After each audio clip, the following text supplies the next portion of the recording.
Lämpimästi tervetuloa johtajuuspuhetta webinaariin, jossa minulla on tänään hieno vieras, britti-australialainen Paul Lawrence. Sinä voit kuunnella tämän podcastin myöhemmin, eli tämä nauhoitetaan ja se on kuultavissa muutaman päivän kuluttua. Meidän seuraava podcast samalla ja webinaari on itsensä johtamisen merkityksessä työelämässä, ja silloin asiasta keskustelevat Reija Könönen ja Anniina Hukari. Laita siis myös tuo keskustelu kalentereesi maanantaina 12. joulukuuta kello 17:30. And now I'll switch to English so that we can have also Paul contribution here. Lovely to see you, Paul, and have you on board. Lovely to be here. Thank you for inviting me. Yeah, and our topic today is incorporating systemic thinking in coach training programs. Paul is a very interesting academic and a great thinker as well. He has published several books.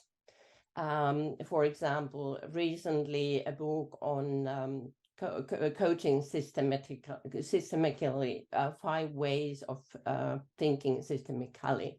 And I just heard some minutes ago that there is a new book just sent to the publisher, but let's hear a little bit more from himself.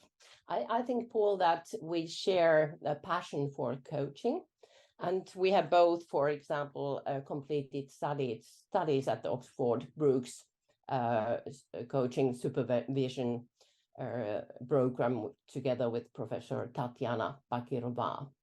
But now I let you introduce yourself and tell how did you first became interested in coaching and became a coach and researcher. Well, I had quite a long corporate career, and I worked for BP for about 15 years.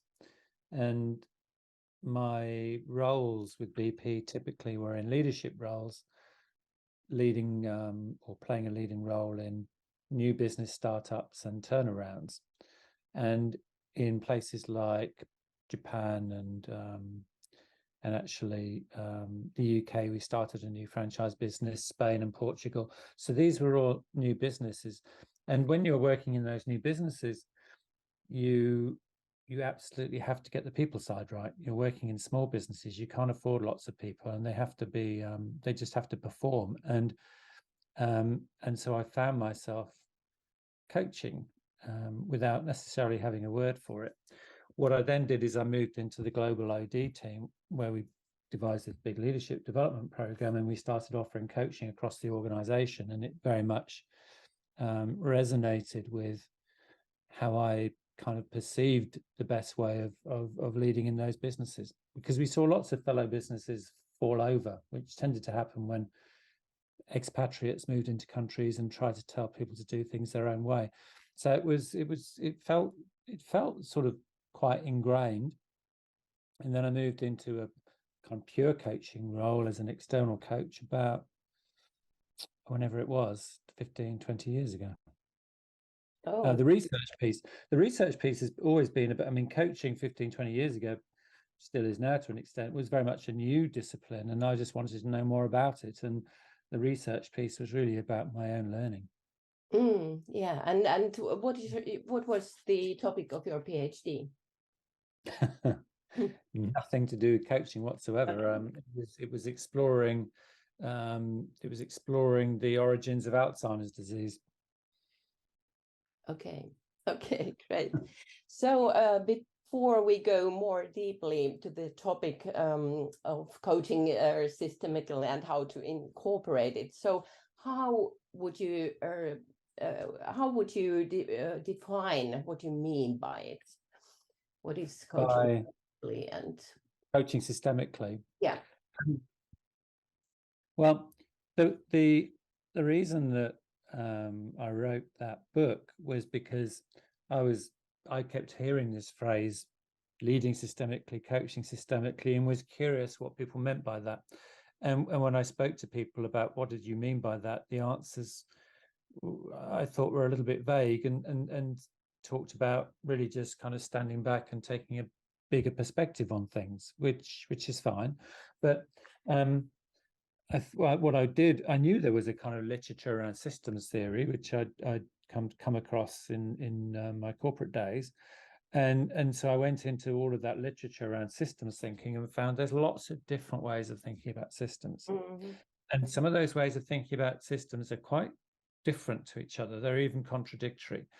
And so the book was an attempt to really bring that to the attention of folks so that people could define for themselves what they meant by coaching systemically. Okay, interesting. And now if we think about these coach training programs, so what do you think or mean then when you speak about systemic? Yeah, well, I actually think we all think systemically, in that we all stand back and take a bigger perspective on things. The question is, when we step back and take that bigger perspective on things, how are we making sense of what we see? And in the book that you talked about, we define 5 ways of thinking systemically, and they're all systemic because they all take that broader perspective.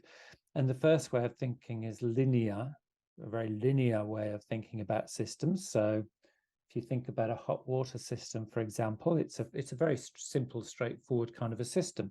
Now, if that's the way we think, and we're thinking about coaching cultures, and I think then you'll be attracted to the literature, which is a little old now, but says things like, all you need to do to get a coaching culture is coach your top leaders, just coach your top leaders, and then they'll know what coaching is all about, and then just teach everyone else how to do it.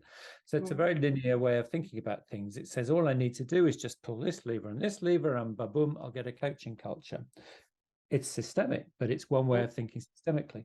The non-linear way of systemic thinking says, yeah, but life is a little bit more complicated than that.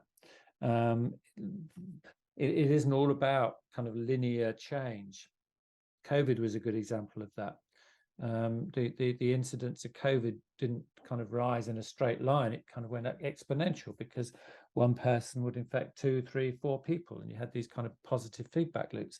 If I'm thinking about a coaching culture through that lens, I'll be in the same sort of space, in that I'm thinking, yeah, if I just coach my leaders and roll out some training courses, but I need to pay a bit more attention to what's going on. It might be a bit more complicated than that.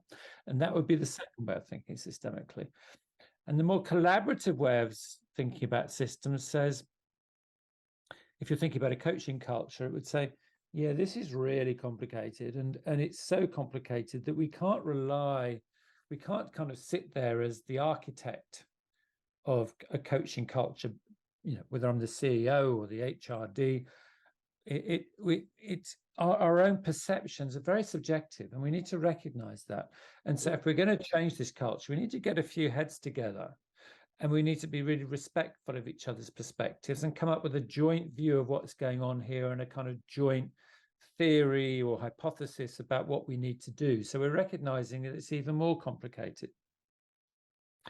There's a real shift when you move into the fourth way of thinking systemically, which is all around complex adaptive systems, which says the fundamental difference here, you don't get to, as an HRD or a CEO or whatever, you don't get to step outside the organization, have a conversation outside the organization about what you need to do, and then go in there and pull your levers.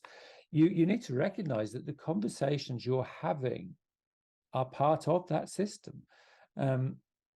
There are conversations happening all over the organization. So imagine you're looking to introduce a coaching culture, and you say, look, so I'm the CEO, this is what coaching means, this is what we're all going to do, and this is why it makes sense.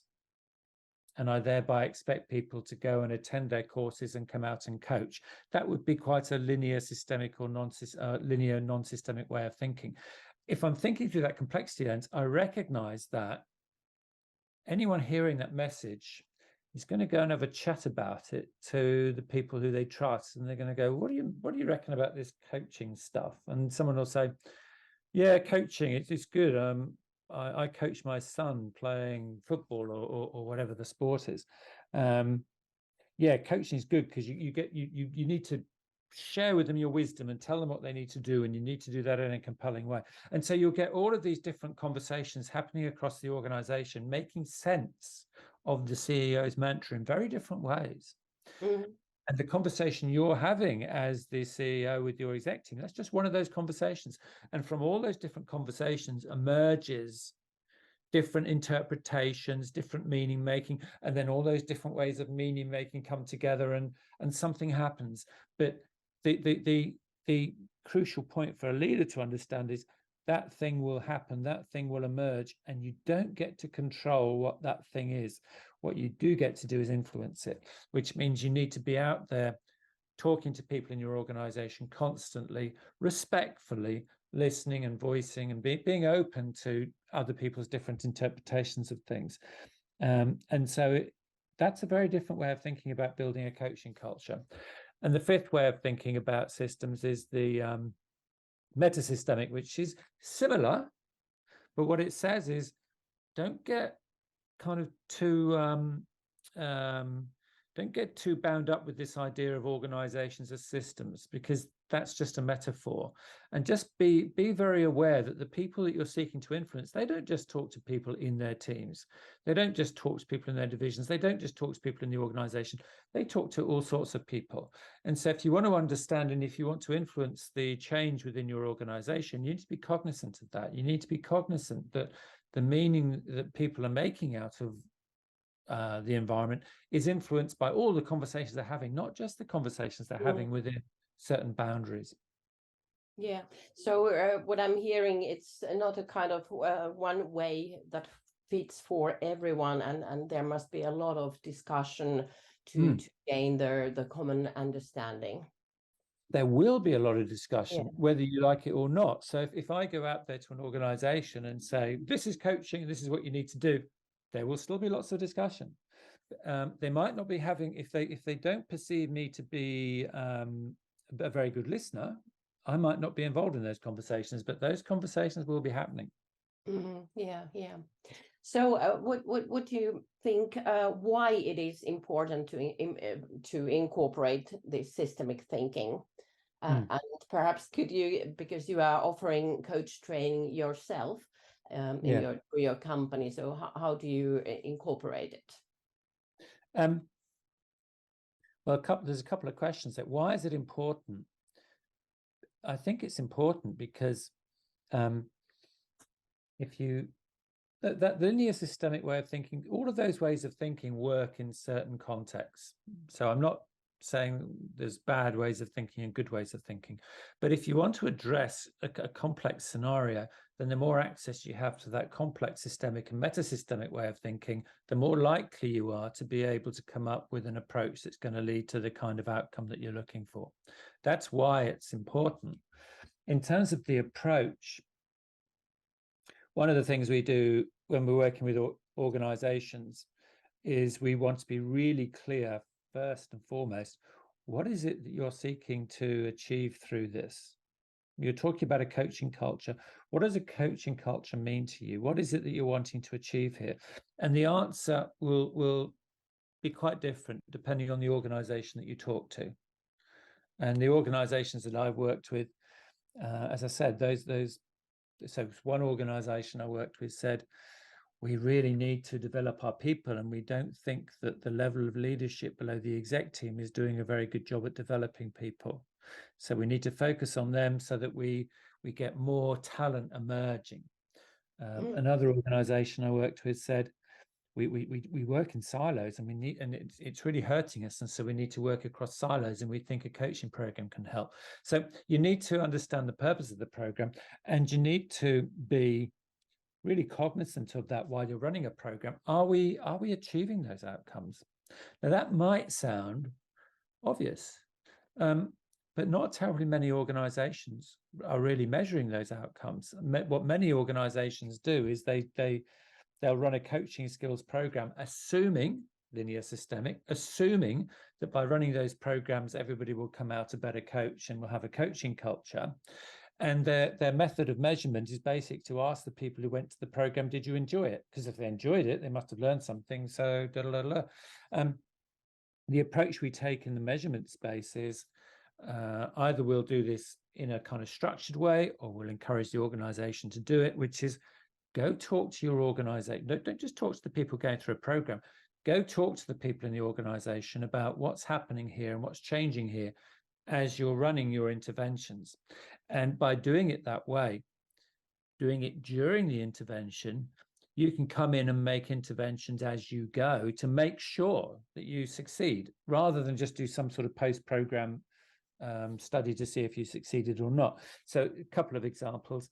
One organization where we ran this out, what we found doing the interviews was that the leaders were getting, not the executive team didn't really participate in this, but the leaders below them got increasingly annoyed with the leaders, because as the programs raised their expectations of this is coaching, that their expectations of their leaders increased, and they were not happy. And their leaders were coming to us saying, why are our people challenging us so much? We went and did a little talk at the beginning of a program, which we didn't stay at, and we got challenged. Why aren't you doing, what's going on here?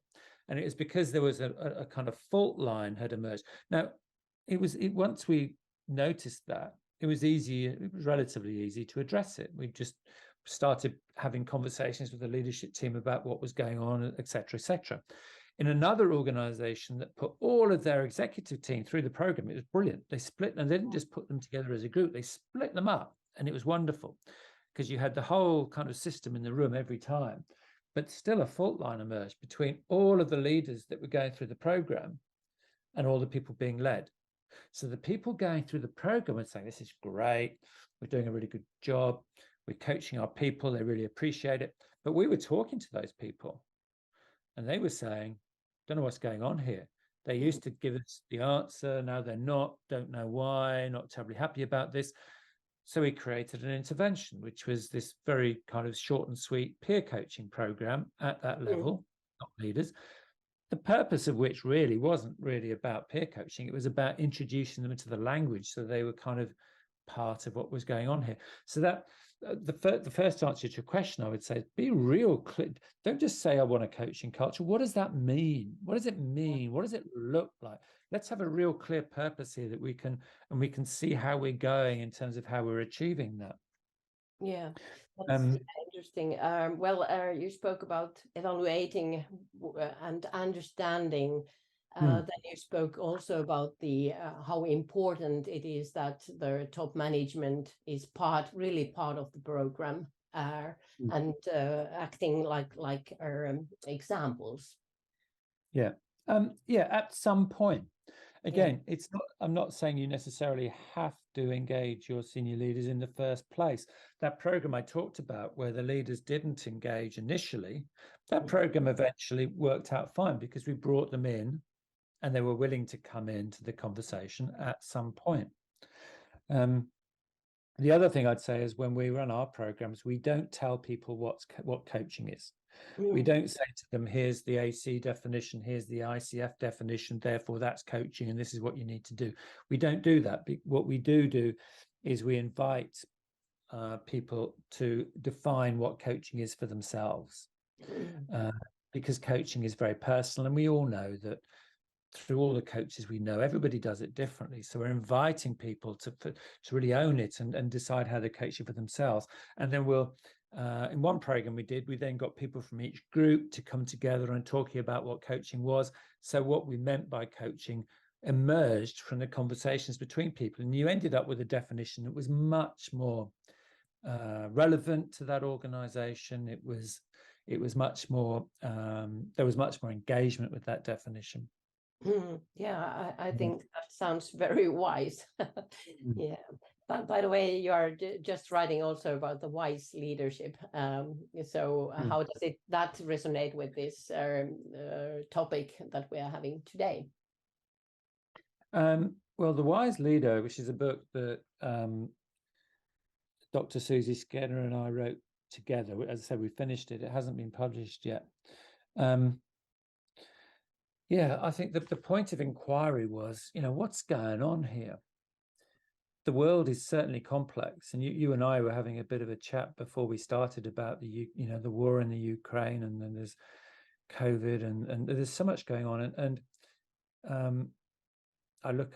I've been keeping a close eye on Brexit, and many of our leaders, and I'm thinking more about the UK. I don't really have visibility into Finland at all, but many of our leaders don't seem to be managing this very well. What's going on? Because if you think about in organizations, it's the same, tends to be smaller scale. Most leaders these days are facing complex challenges. Building a coaching culture is a complex challenge. And yet the way we're going about it doesn't tend to yield good outcomes. But lots of these people are going through leadership programs.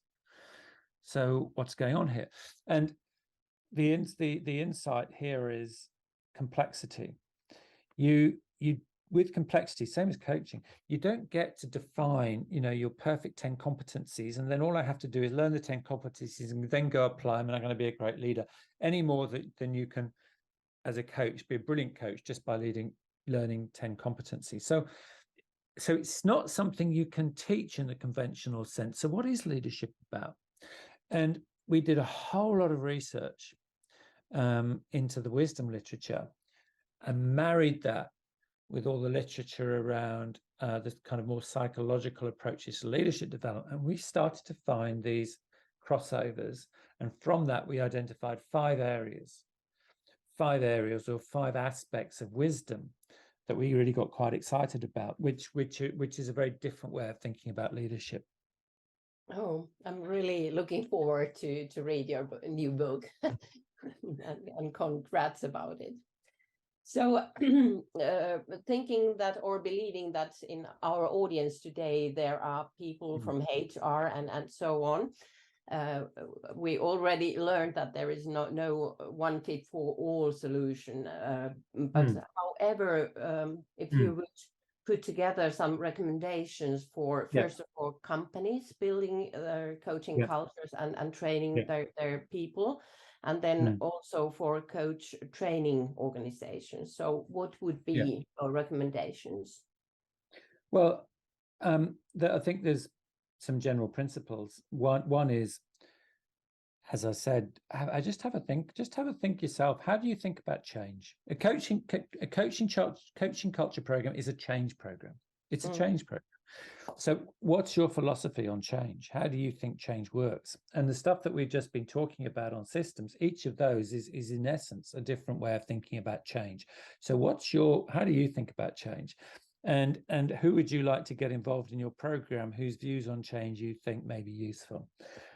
Number one. Number two, as I said before, what is it that you're actually trying to achieve here? What's it going to look like when you've built a coaching culture? What do you mean by that? So that you can monitor your success or otherwise in achieving that. Secondly, as I said, coaching. Everyone has a different definition of coaching. In Australia, people's initial thoughts around coaching tend to relate to their experiences of watching parents be rather bossy, running up and down the touchline, shouting at their children. So what do you mean by coaching? And are you interested?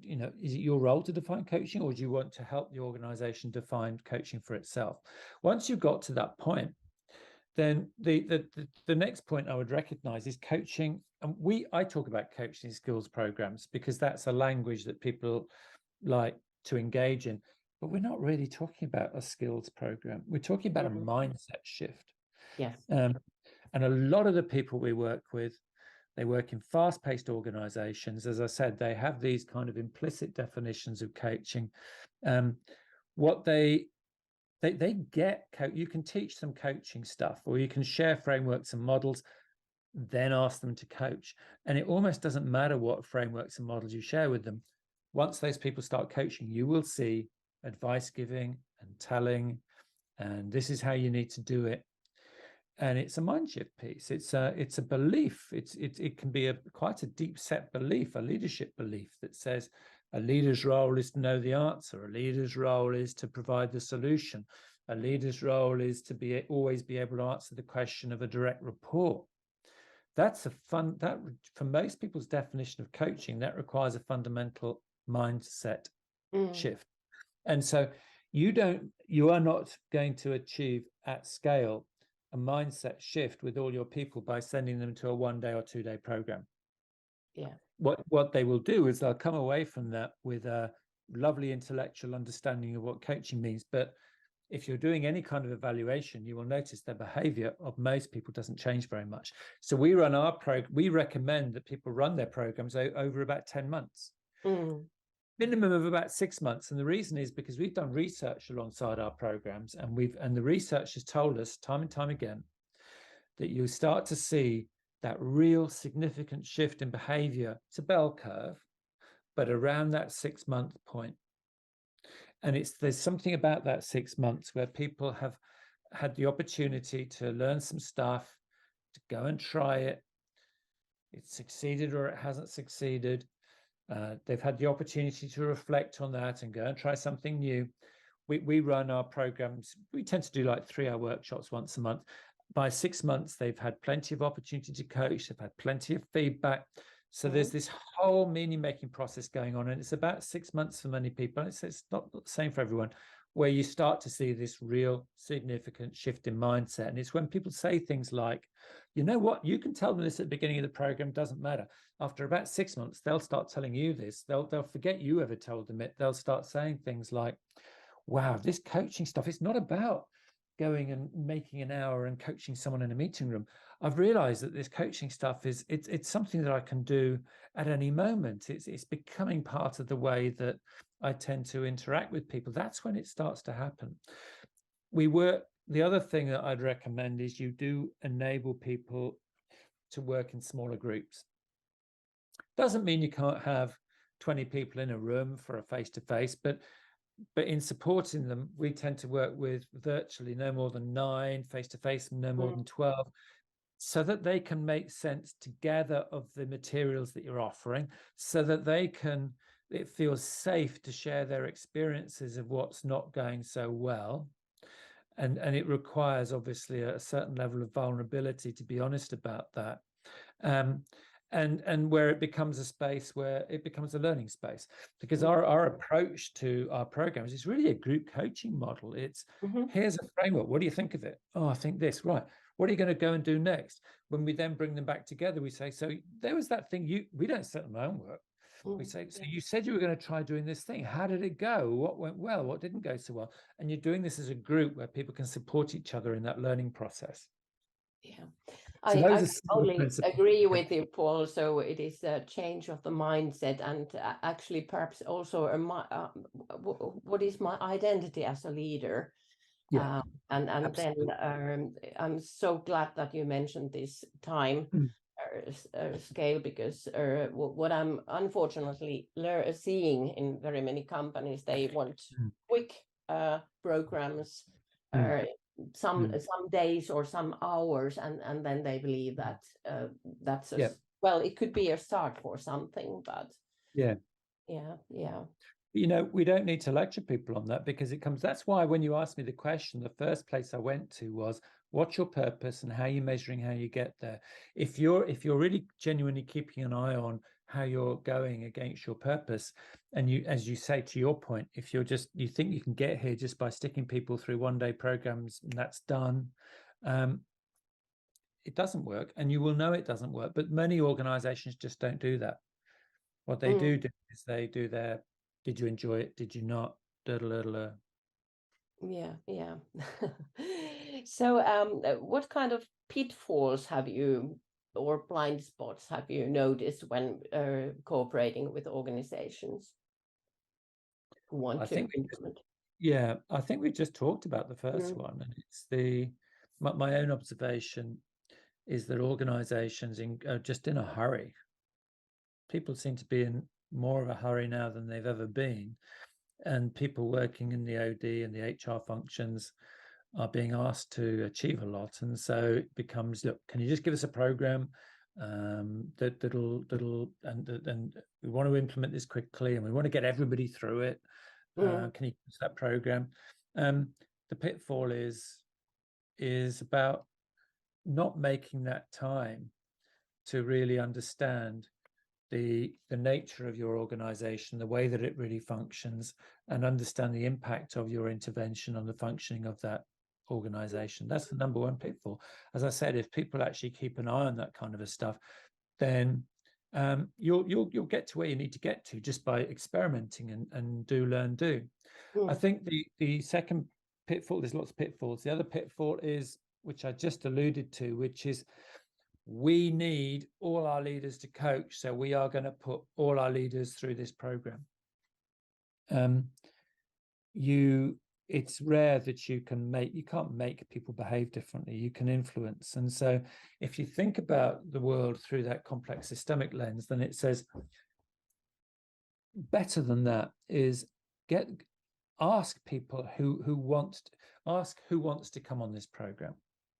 When you ask people who wants to come on the program, those programs are wonderful to lead because you've got this energy in the room, that you've got this conversation, you've got people going out there and they're making mistakes, and sometimes they don't have time to do it and they come back feeling all guilty. It doesn't matter. You've got that energy and you've got the collaborative energy, and those people will change and they will shift, and their behaviors will have an impact, and that impact will get noticed, and then other people will come along and they'll want to join in too, and some people won't want to join in at all.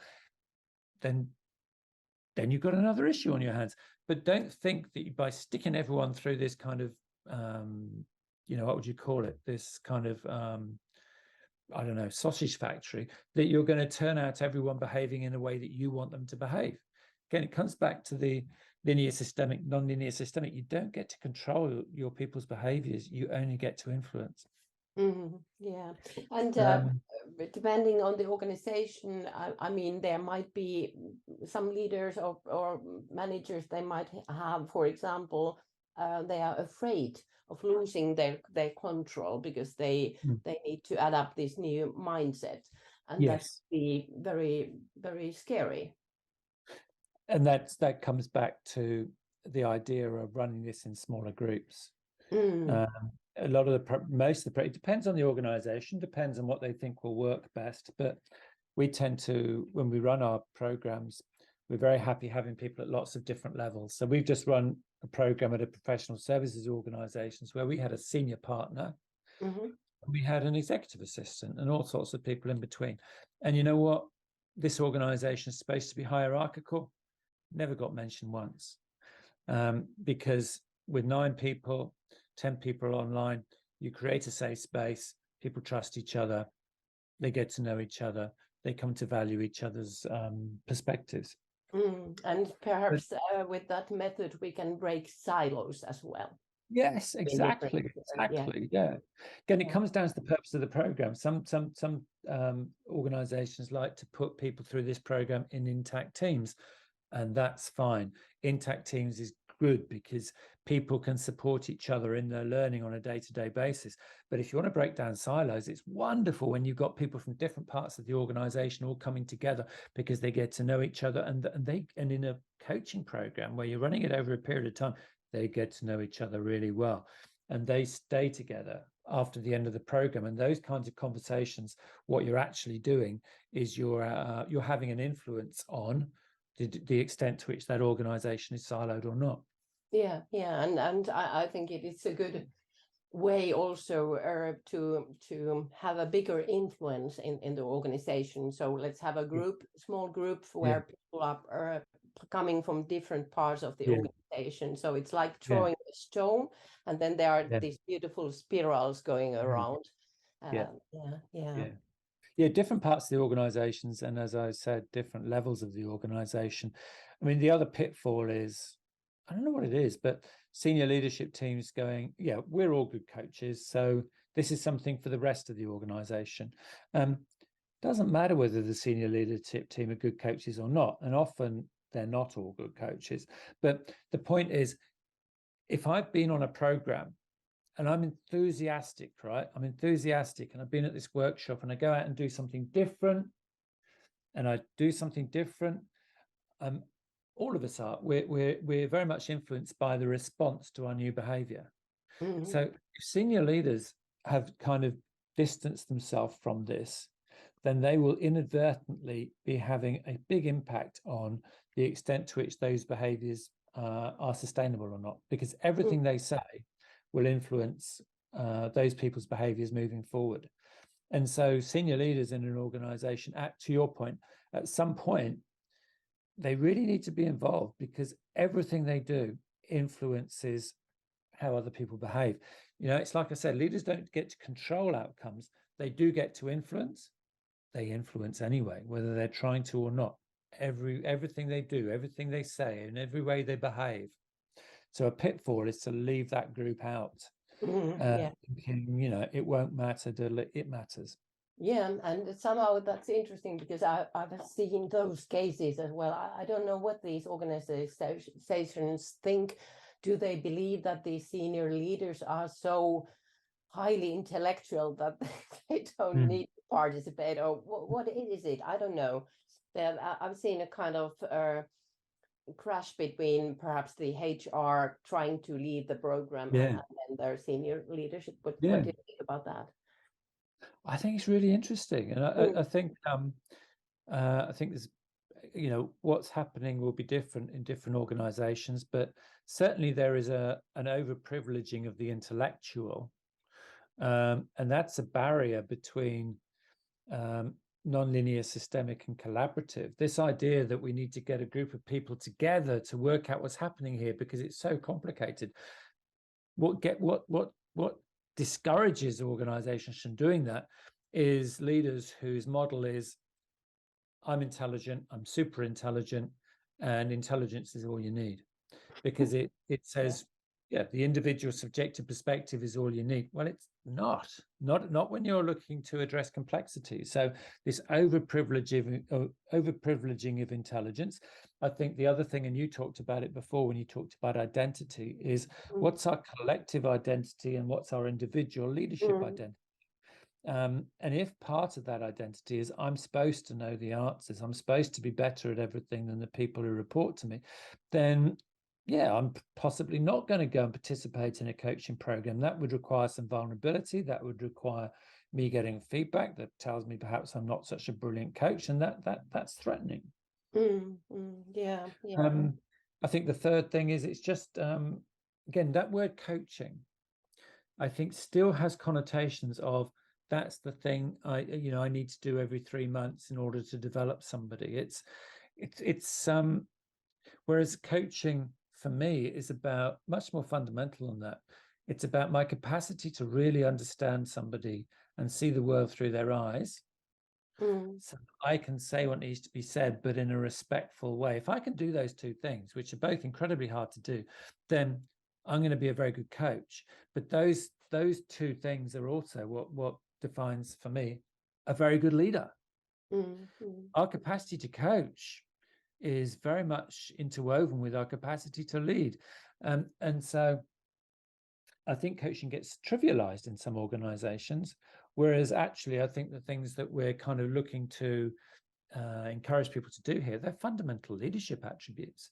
Fundamental leadership attributes that, to your point, we over-intellectualize. And if we come and think about younger generations, so it's going to be very, very there is a high cost, because these younger generations usually they respect more values in what kind of leadership they would like to have, and they also appreciate coaching style leadership skills. And if that is not going to happen, so they just leave the organizations. And what happens, we go to a very simple way of thinking, and we say, well, they're millennials, and this is what millennials are like. We try to simplify it, and we create these boxes so that we can kind of rationalize it, as opposed to recognizing that actually these people think differently. They're going to be more demanding of me. How curious am I about that? How committed am I to find a different way of being as a leader? In my own research, well, you spoke about that, about the importance of conversations, finding the collective understanding what is coaching. And my research, for example, I noticed that this understanding was missing. It was not discussed enough and not defined. And that meant it was blurred with everything else. And that meant also that it wasn't successful in that organization. Yeah, I'm not surprised. So then what kind of resources and support practices should we have when we implement a coaching culture and train our people? What do you think? What do you mean by support and resources? Well, I mean, how it is organized in the corporation, for example, after kind of training, that there would be group coaching discussions or supervision or anything. What do you think about that? Yeah. So again, if you look at this through the kind of complex systemic lens, I'm looking at things in a certain way, and it says these people that I think it's focusing these conversations around some form of intervention around what is coaching, etc. You've got some sort of program going on. Recognize that people come to the program with their own way of thinking about things. You're constructing the environment for them to talk about coaching in the context of this organization, to make meaning of that, and to come out with some sort of intention in the room. I think when you think about support and resources, the key insight is they are now going to go back into the workplace and they are going to have a conversation about what they just learned. They're going to talk with their line manager. They're going to talk with their peers. They're going to talk with their colleagues. They're going to try some of this stuff and they're going to see how it lands with their direct reports. And how they think about coaching moving forward will depend on the outcome of all those different conversations. So if I'm thinking about what support and resource do I need to offer, then I'm observing this. As I said before, I've either got some kind of formal process for doing this or an informal process, but I'm noticing what's happening. And when I notice what's happening, I will notice, first of all, I need to notice what's happening, and that's a support function in itself. And I need to respond to that, and that's a support function in itself. And then I need to respond. And how I'm going to respond will depend on what's actually happening in the organization. Now, I talked about some support resource examples before. In the organization where you got a fault line at the senior leadership level, what needed to happen was somebody needed to sit down and facilitate a conversation with the senior leadership team to help them understand what was actually happening in their organization and what they needed to do to get to the outcome that they signed off. Another organization needed to run these kind of peer group coaching sessions. That was what they worked out was going to be required in terms of support and resource to make things happen. But if there's a common theme, and I don't think this is what you're kind of alluding to, it's around who needs to be in conversation with whom. If somebody needs to be in conversation with somebody, and that might be group supervision. I think group supervision is such an underrated, group coaching is such an underrated intervention. Where if we run a program, sometimes people say we need to bring people together, they're coming from different places. We're going to do a 2-day program. Then it doesn't really matter the format, but you need that ongoing support whereby people have the space to make meaning of things together. That's where group coaching comes in, and our programs are group coaching in action. But the question to ask yourself as you seek to understand what's happening across your organization, what you need to do next, a great question is, who needs to be in dialogue with who? Thank you. How can I support that and make it more likely that those conversations are likely to take place? Oh yeah, who needs to be in dialogue with whom? That's great. Yeah. A great question. Yeah. So what else important we haven't discussed yet or haven't asked you? With coaching cultures, I think we've covered the key points. What I would say, I've maybe inferred this, but haven't been explicit about it, is treat it as an adventure. Treat it as a journey. You talked about pitfalls. One pitfall is you, as the HRD or the OD manager or the CEO, you come up with a very fixed version of what you want this culture to look like. Then you are seeking to control an outcome and not influence an outcome. So there's a piece about treating this as a journey, treating this as an adventure. Of course, you need to be able to articulate in a broad sense where you're wanting to get to, but you also have to be open to the possibility that the route might be rather different than you expected. The destination might be a little bit different than you expected, and treat it as an ongoing journey. The other thing, of course, is if the way that the coaching culture, that kind of implies that we want our leaders to kind of be behaving in some sort of a different way. Recognize there is no end to your there is no final destination. You might do some lovely work and find one day you wake up in the morning and wow, people seem to be behaving kind of how we'd envisaged. That doesn't mean they're going to be behaving that way tomorrow. Change of CEO, that's an obvious one. Change the CEO, the whole mood of the place can change. Certain people leave, certain people come on board. One of the organizations I did this work with, one of the things they did fairly early on was they changed their recruitment processes, and they brought everybody into a workshop as soon as they were brought on board. So change is constant.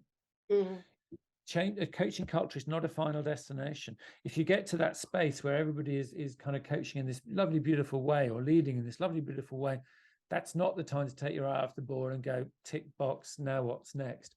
Keep the conversation going. Stay alert to what's happening in the organization. Keep thinking about what conversations need to be going on here, because the way your leaders behave today is not the way they're going to be behaving tomorrow. That's an opportunity for people who want to build a coaching culture. It's also something to bear in mind once you've got to this lovely place. Yeah.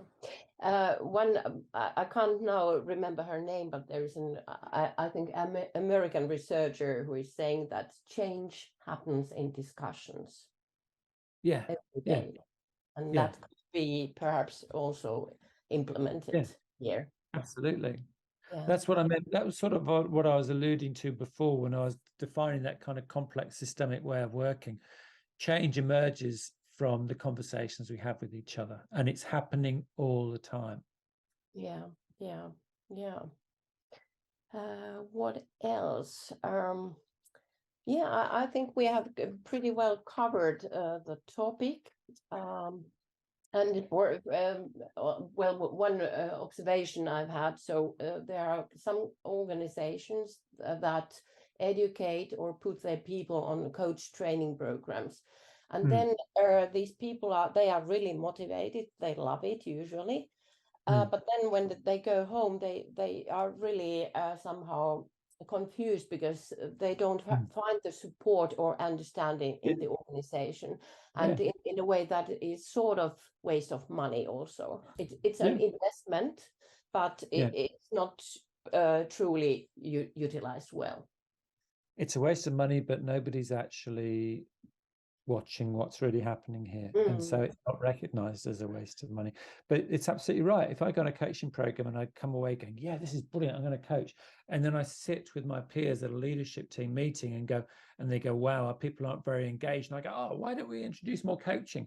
And two people in my team say, oh, no, you don't want to bother with that. It's a waste of time. I went on that. Then all of a sudden, because we've had a conversation, and from that conversation, my commitment to coaching has just dissipated. So it's thinking at that kind of complex systemic level, which I think is useful. Oh yeah, there's one thing, Paul, that we didn't cover, and that's coaching supervision. How could that be utilized in building coaching cultures and coach training education? I think in coaching, so perhaps two different questions. If I'm seeking to build a coaching culture, then I would assume that there are some people here who are interested in building this coaching culture, whatever it looks like, and they're looking to bring more people into the conversation. And each of those people are out there trying some stuff, and then they're coming back and reflecting on how it went and what do I need to do next. the group coaching model and the group supervision model, I think, are quite similar. So it's about creating that space for people to support each other. What group coaching and group supervision have in common is that there's somebody there, typically, who is holding the space.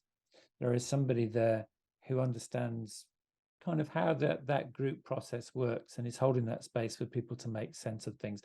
And that's group coaching. Group supervision, I think, are very similar in that respect. Yeah. What was your second point? Was it coach training? Well, yeah. How could that be supervision utilized in coach training better than today, perhaps?